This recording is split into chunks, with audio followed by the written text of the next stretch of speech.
Bloodseeker opens the lid of the trash can, allowing Gyro to fly out but accidentally falls in headfirst himself. Ice Frog will never let Naga be bad because she was in the play, and Clinks went full circle with his identity crisis. This is patch 7.27c with Dan.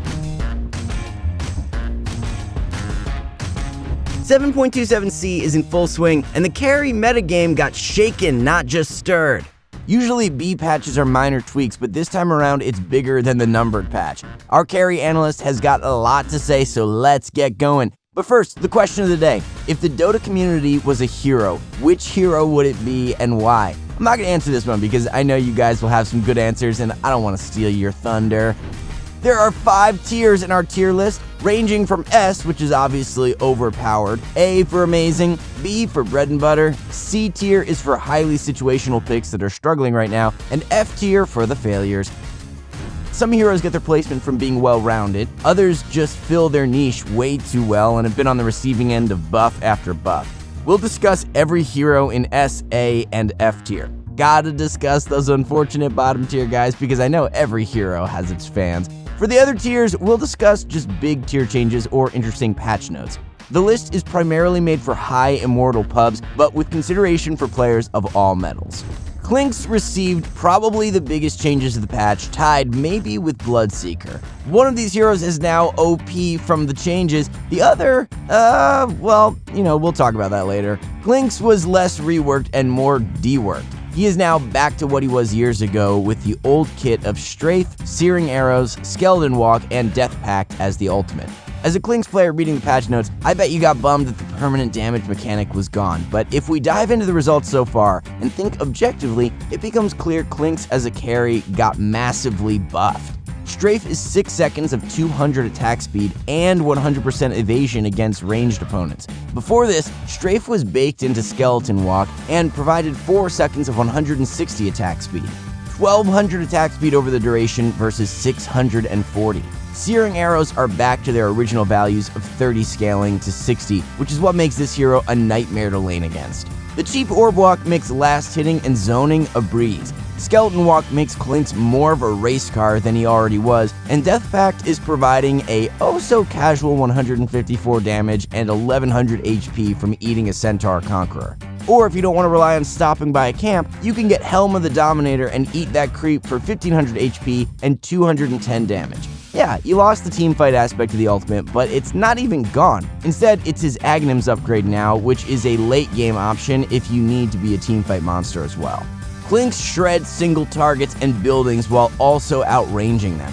Where the Skeleton Archer is the single target shredder, Spectre is the teamfight tank and dominator. Already one of the best carries before this patch somehow, and I really mean somehow. Like, what were they thinking? They managed to buff Spectre. I think they thought they were nerfing her because there are nerfs and buffs in the patch, but the good far outweighs the bad on this one. Losing 1 HP regen is very serious, but is a good design change because Spectre was way too resilient in lane for a hero with an identity as a late game god, but laning weakling. In exchange, Spectre got a buff to her Ags, so it goes through spell immunity. Actually a very relevant buff because the only time you get Ags on Spectre is ultra late game or for free from Roche, and by then there will be many BKBs. But the much more relevant buff is the Haunt illusions no longer waiting 1 second to attack. Haunt lasts 7 seconds, but was only attacking for 6 of them. That's just like a free 2 more hits from the ult. Actually crazy. Desolate no longer reduces enemy vision. That aspect was pretty good, especially in high rank, but now Desolate does 20% more pure damage, and it's way easier to proc it in that enemies now have to be within 425 range of each other to disable Desolate compared to 500. That is a lot more leeway for the Spectre player when you consider the formula for area of a circle. Both Clinks and Spectre already saw minor early game nerfs in 7.27c because they are so obviously overtuned. Naga Siren is apparently immune to not being high tier because she was in the play from TI2. I guess that's the reasoning. I don't think you can argue with the other 2 S tier heroes, but this is the sleeper pick. Accidental pun, I promise. The secret pick our analysts predict to dominate the meta. With the best wave push in the game, it can feel so backbreaking to play against a good Naga. Ensnare is no longer slow as molasses to cast, and she got 10 move speed. 10 move speed is a massive buff because it means the illusions can get further during their lifespan. Also, Naga just officially became the fastest hero in the game. A 56% win rate in High Immortal is the highest of any carry, but because she's a teeny bit situational and has some painful last pick mid counters, she's on the bottom of S tier. Drow was already on her way up in the meta because all of her late game items are in a great place right now. Struggles a lot against Spectre and Naga though. Got a buff to armor, move speed, and talents in this patch. 50% miss chance on Gust is very interesting, especially since MKB is now 550 gold more than it was at the start of 7.27. Some pros are experimenting with this talent to good results. The -6 seconds CD to multi-shot brings it down to 14 seconds, which means 2, even 3 can be cast in a teamfight. Huge variance in lane can dominate some matchups with orb walking, and other just close the gap and crush you. Terror Blade got a buff. Didn't really need it, but okay, sure. Metamorphosis no longer slowing TB translates into 30 more move speed in fights. That is so big.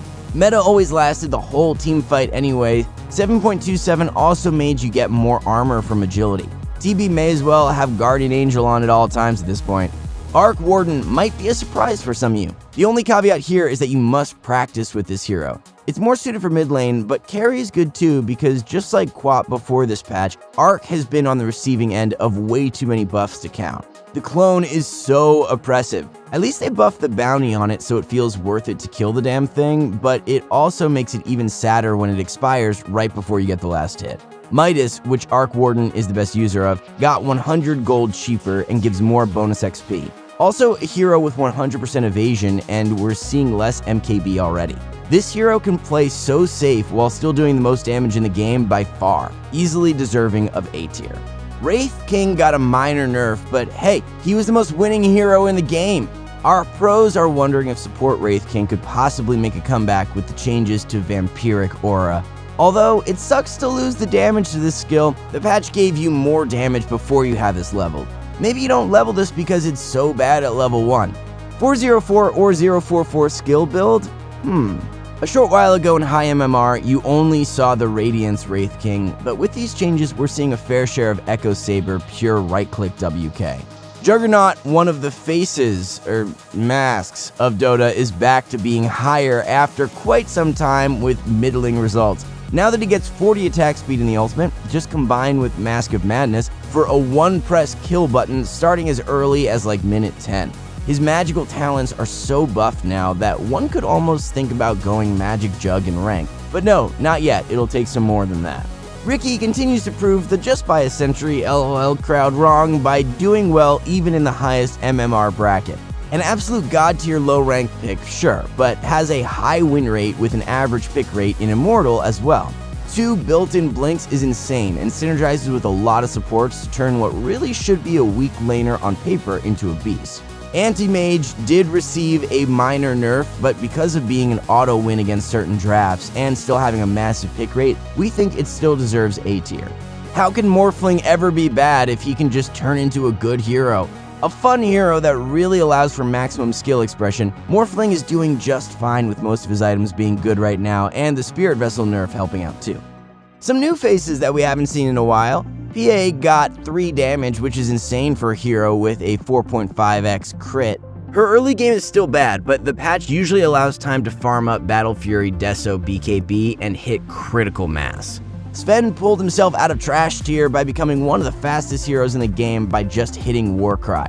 It took a lot. Mana buffs, MS buffs, cleave buff. The only thing he lost was tankiness with the ult, but in exchange got more damage, which is cooler anyway. Also, the best taker of stacks in the game and can make his supports rich by clearing them. Gyro got buffs to mana, talents, flak, and homing missile. The issue with him is the item builds you want to go are not so good right now, but whenever this guy is high tier, he's in every pro game, so Ice Frog is being careful. Lone Druid has gotten like 12 nerfs in a row. Still decent in the right hands. Lifestealer has arrived to B tier after gaining 2 damage, which makes a big difference for someone with this high of attack speed and low base damage. What's unique about C tier is that the drafting system hurt a lot of these heroes badly. Razor, Husker, and Ursa are amazing lane counter picks, but now that off lane and safe lane pick together, you don't get to counter pick except by pure luck. Ursa is a bold prediction considering he was the most feared carry in the game and seemingly didn't get that many nerfs. Remember, the thing about Ursa that made him OP was the discovering of the new skill build maxing Earthshock and the status resistance Battle Fury build.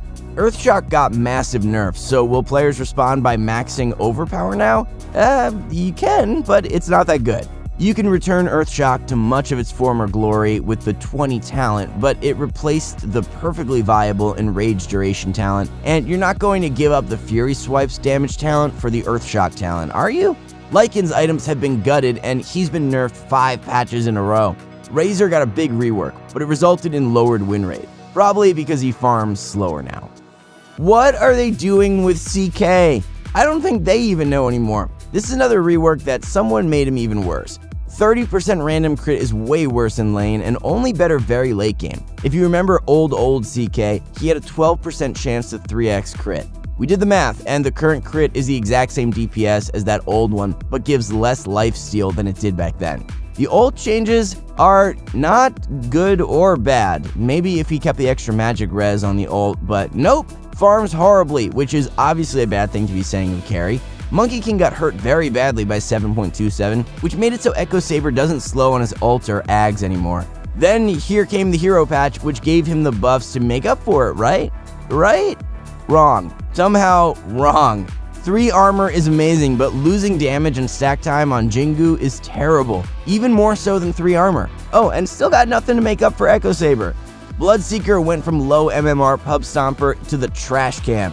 In his defense, it can be hard to steer with all that move speed.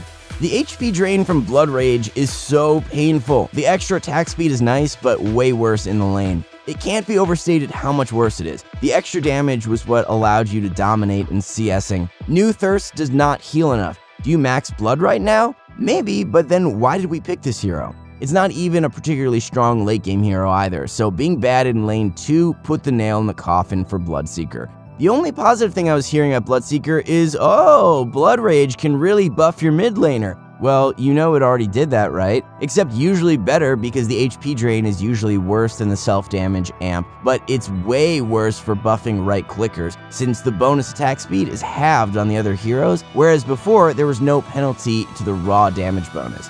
Good news is he'll be buffed next patch, again. He got some power back already, but his laning is still too weak. I don't actually know that, but there's no way they intended to make him so bad with this rework. Big mix-ups this patch for carries, and the bottom line is that carry feels good right now with all the gold in the game and the increased game length because towers are so hard to push. Best of all, very few carries feel unviable. Did you agree with our tier list? What's working for you personally? Let us know with a comment. Like, subscribe, and hit that bell to be notified of our next video. We got a lot of good tier lists in the works right now. Until next time, I'll see you guys in the next video.